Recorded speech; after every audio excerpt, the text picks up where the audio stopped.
எகிப்து என்று சொன்னாலே பல மர்மங்கள், பல விஷயங்கள் நிறைந்த ஒரு இடமாக இருக்கு.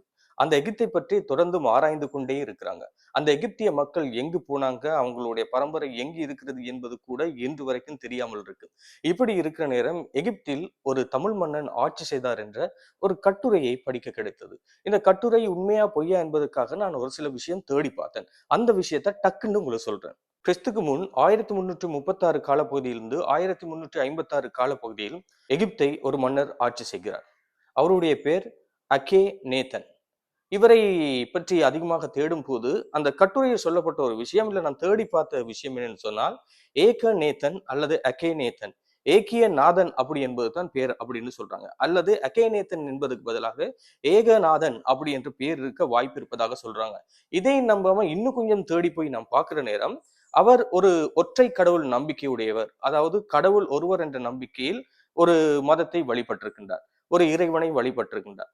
ஆனால் எகிப்தில் பொதுவாக பல இறைவன் நம்பிக்கை கூடிய ஒரு வழிபாடு முறை இருந்தது. ஆனால் இந்த அகேநேதன் என்பவர், ஏகநாதன் அப்படின்னே வச்சிருப்போம்.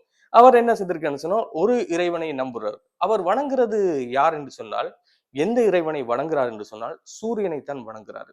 இந்த ஆய்வாளர்கள் அவர் பின்பற்றிய அந்த மதத்துக்கு என்ன பேர் வச்சிருக்காங்க என்று சொன்னால், ஏதனிசம் அல்லது ஏத்தனிசம் அப்படின்னு வச்சிருக்காங்க.